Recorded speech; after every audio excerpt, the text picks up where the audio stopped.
Hi, everybody. And we have some great news coming out of the Comic Con at San Diego.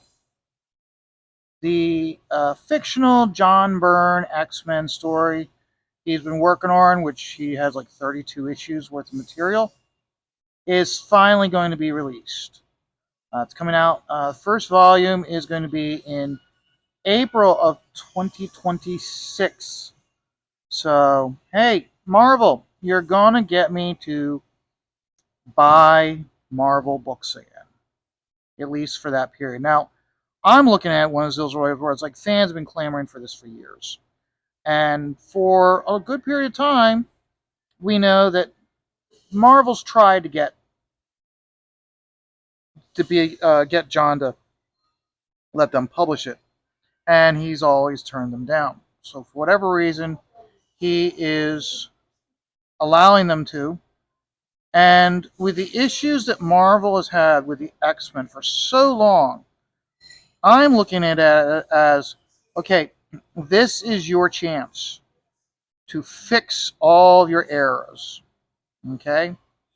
Uh, However you do it is use it where like, let them go through the story, and at the end, time jump, whatever, fix it. Use this opportunity to fix this whole issue we've had with the Krakoa era and the relaunch after Krakoa, which has fallen like a rock.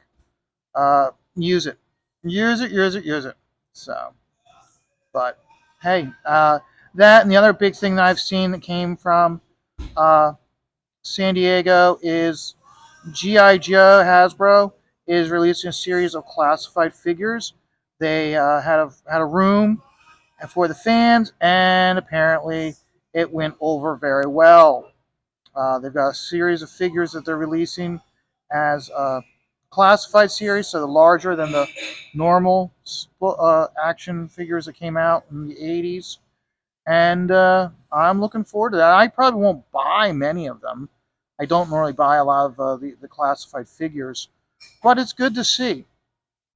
And I think about how one of the biggest problems they have is they release everything so piecemeal that it's hard to remember how it used to be how like you'd have like wave one figures still being sold right next to wave four figures, and they're not doing that anymore. I mean, it's like for instance, like I think it was like Cobra Commander was released like 2 3 years ago, and she's not available anymore.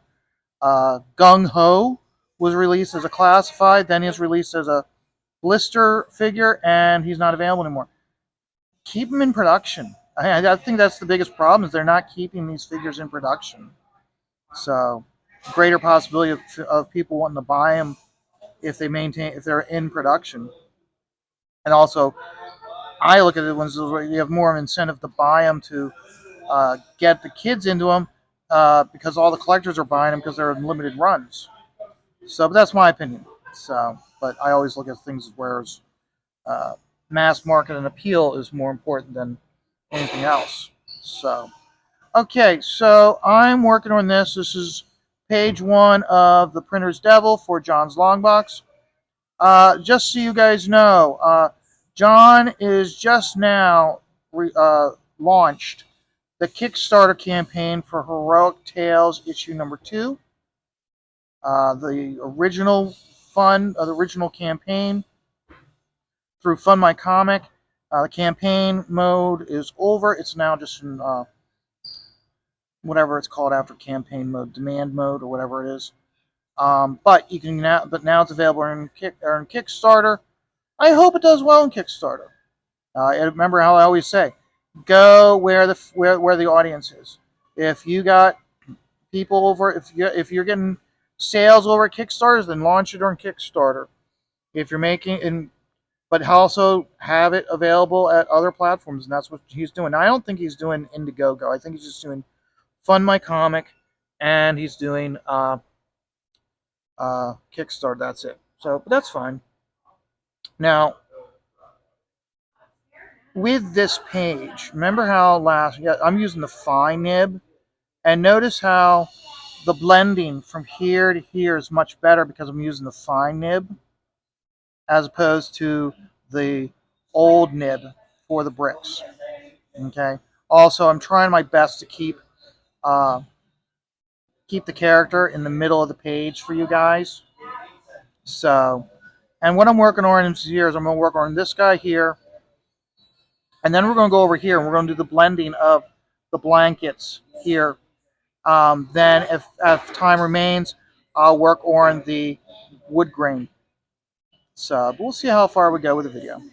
So, with signed comics being posted on X or Twitter, we are at week 30, days 102 through 107. Now, this gets us completely caught up like I posted number 208 today. So we're now back on track with doing the review of the books that were posted the following week. So we got off handle for a while there and backlog from vacation and being sick and all that stuff. We're all caught up. So, and we go 201 is Phantom Stranger number 14, signed by J.M. DeMatteis.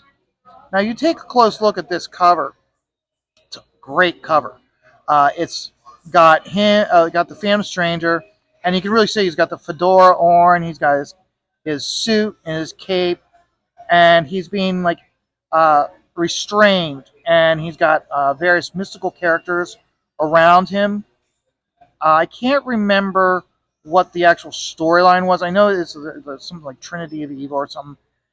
And at this point, you can tell that the book is dying. Okay. First thing I'm noticing or that you see is by issue 14, you're already on like your third or your fourth artist. That's never a good sign. Is that because they're at that point like, well, the first team wasn't able to get the sales. Try the other art team. Okay, now try another art team. It's You're getting to the point where the book is DOA, and in the market at the time, which still is the same, if your art team isn't delivering, you switch. And Dan DiDio was the writer when it first started. Then J.M. DeMatteis is coming in. I thought that the book started to do better, but again, with DeMatteis. But by this time, because he's actually like DeMatteis, he's actually like nope, no more family for the Phantom Stranger, no more wife and kids. But the book is DOA at this point. So, okay, now we're going over here.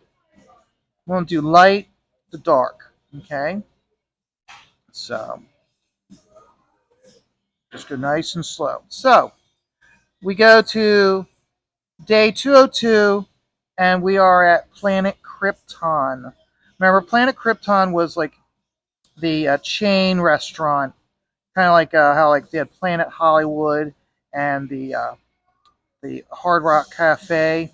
This was DC's version of the Glamour Cafe called Planet Krypton, and it's about a girl who becomes a waitress at Planet Krypton, and how Booster Gold is the manager, and how she's like homeless, so she's like sleeping in the storeroom, and she discovers at night that ghostly images of previous superheroes are in the cafe, and in the end, she becomes one of them. So the artwork it was story was by Mark Waid, artwork was by Barry Keatson. I got it because I mean Barry Keatson, I love his work, so that's one of the main reasons why I had it signed was for his artwork along with it. It was a good one shot. I mean that's the thing is that Mark Waid gets a lot of shit and he deserves a lot of shit for the stuff he says, but he is good at doing when needed one off stories. and they may be associated with whatever that event was. This event was the Return of Kingdom Come, but they did a series of one-offs, and he wrote almost all of them, and he did a good job. And this one was one of those. Remember, the previous week it was Offspring, with Frank Quigley doing the artwork, and was the Offspring was the son uh, of Plastic Man. Again, this is another one of those one-offs, and it just very well done, very well drawn, and I enjoy it. So, and another thing also about this one is that um, I don't know whether it was from Wade's uh, script, because remember he had so much information from when he did Kingdom Come.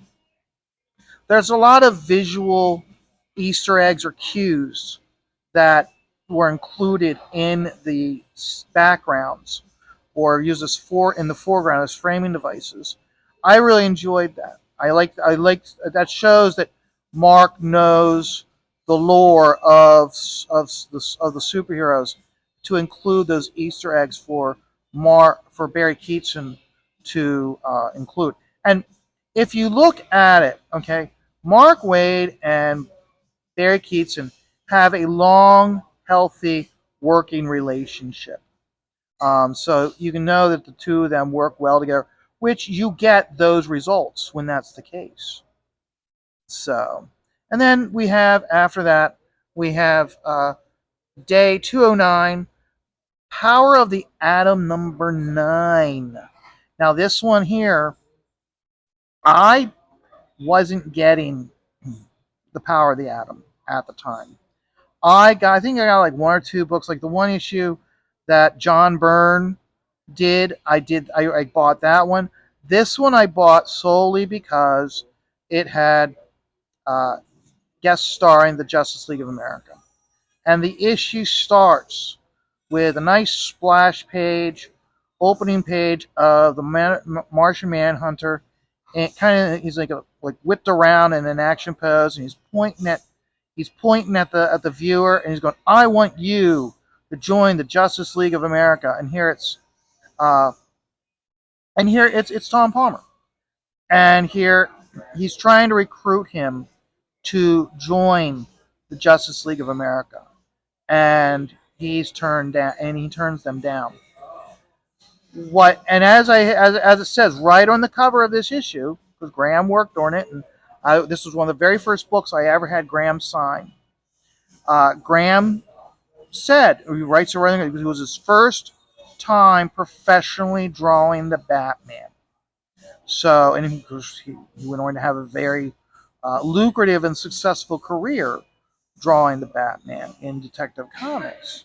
So for me, it was, hey, I I thought when he saw it before he signed it, he goes, "Oh, this is my first time professionally drawing the Batman."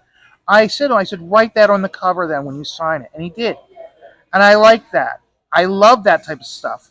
And you think about it, I mean, from here on out, anybody who sees that cover from that when I show it, they'll know that Graham signed it and that Graham put his feelings into it. That hey, this I was really happy because this was my first time drawing the Batman. So, and that's the reason why I wanted this one to be shown to you guys, is because he personalized it like that. So after that, we go back to Marvel, and we have the Pit, not Dale Keown's the Pit from the New Universe. Remember, Pittsburgh was destroyed, and it was called the Pit. Basically, it looked like a bomb had gone off, and uh, a volcano forms in the center of it. And this was right when the explosion happened. And this gives you the sense, because they did a one shot prestige format book on it. It was really letting you know, hey, this isn't we're going to have things fixed and Pittsburgh will be back to normal in an issue or two after this. No, this is here to stay. And like I said, I know why it was done. I know it's because of the creative talent at Marvel had kicked out Jim Shooter, And for spite and being petty, John Byrne said, I'm going to blow up Pittsburgh. For the New Universe line, it was the best thing for them to do. First of all, it really changed everything within the title, or within the line of books, and I really loved that. So okay, so we've got Shadow to Light here. You know what? Because this, we're gonna go more. We're gonna put more dots here. And the reason why I'm putting more dots in here and taking it all the way back is to push this part back farther than this. So you want that white as a highlight, whereas here you don't want that highlight. So that's why we're doing that. And then we'll do over here next. So, okay. Yeah, it's looking good there. Okay.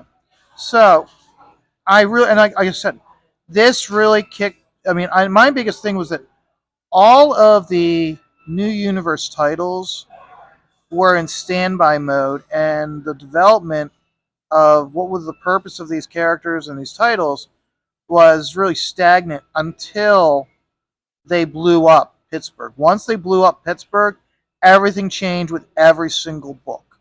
There were some books, such as Night Mask and Merc and Spitfire and the Troubleshooters, and Kickers. They canceled those 4 books, and they kept the other books alive. Why? Because the sales weren't there. And what really was even smarter was in this issue of the Pit, they have Jenny Spitfire, and she uses her armor to uh, rescue a family. And here there's some like volcanic ash or uh, juice, if you will, or liquid that gets inside her armor. And we don't know it at the time, but it then eventually causes her to mutate and turn into an organic alloy that covers her body, and it changes her into a paranormal. So, which, and again, really went straight from her abandoning the armor inside the pit volcano area, and she ends up joining up with the DP team.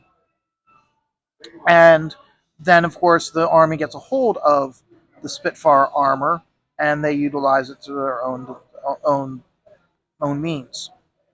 So, and let's see here. We got that good. So then after that, we have day 205, which is Peter Park. You know what? I'm going to work on this stonework instead. So we're going to do the stonework. We're going to really hit some texturing up here.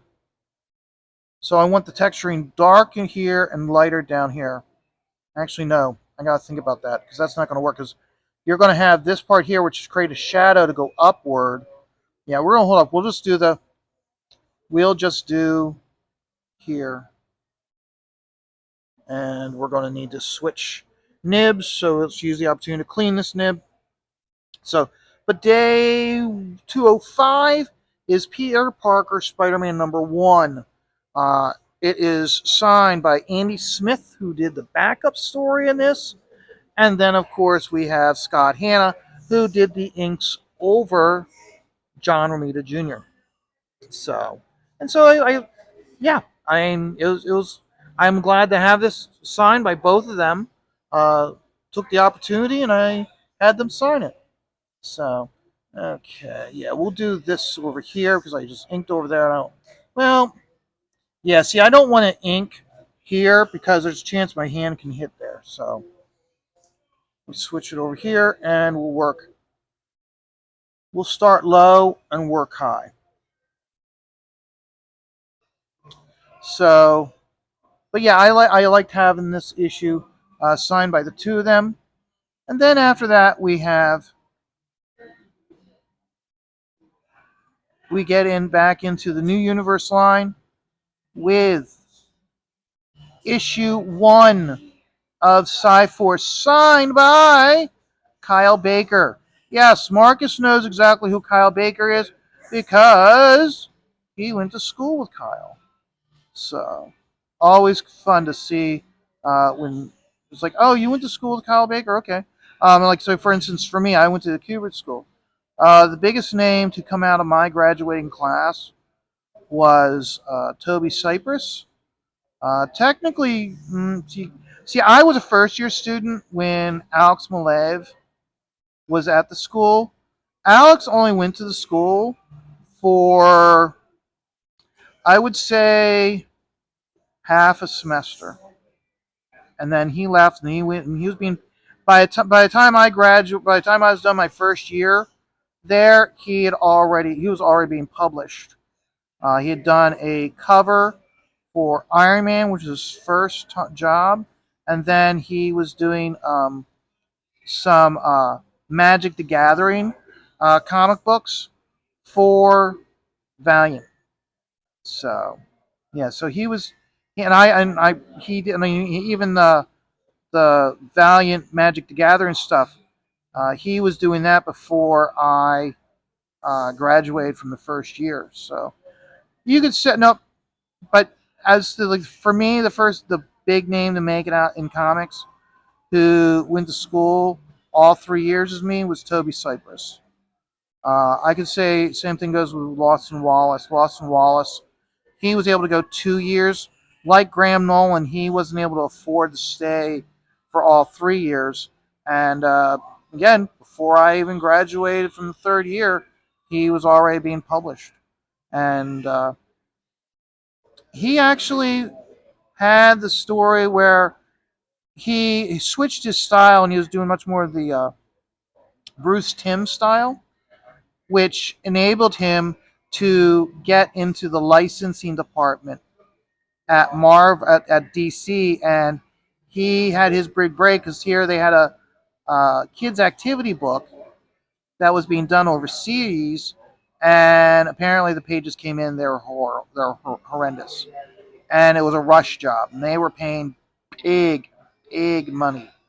So he did as many pages as he could over basically the course of a weekend, and he did it. He got almost all the pages done, and then they created the book. And I look at Windows, I was like, wow. And he did it.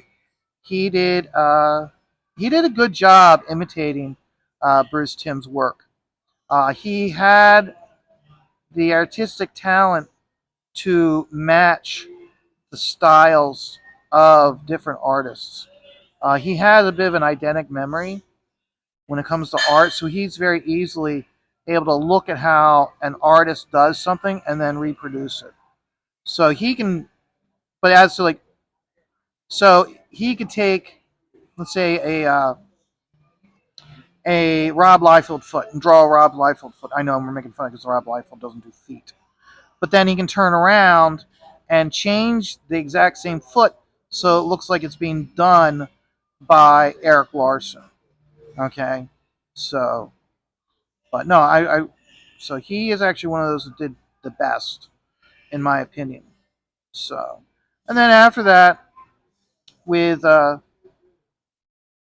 issue one of Cyforce, which was day 206. We go to day 207, the last day of signed comics for this week, and it was issue 18 of Cyforce, done by Fabian Nicasia.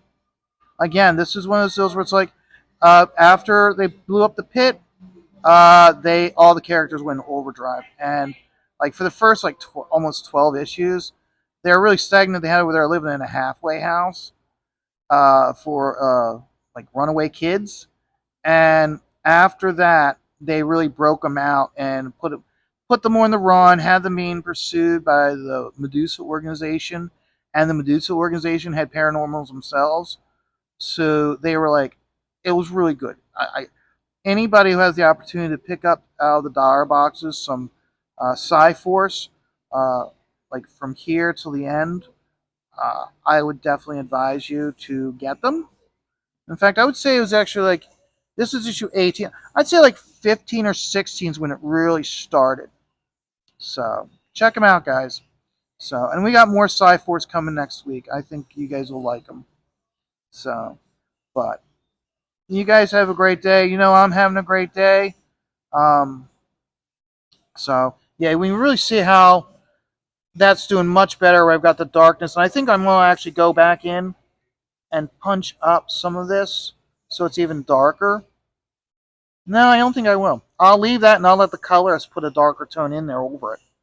So, but no. So, no, I'm having a good day. After I get off with you guys, I'm going to work more on the faces and heads.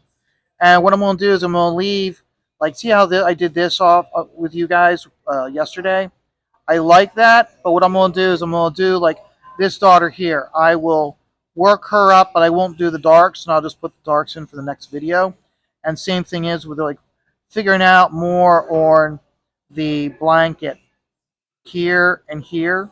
So, but yeah, I'll do all the faces and then just put some of the tone in.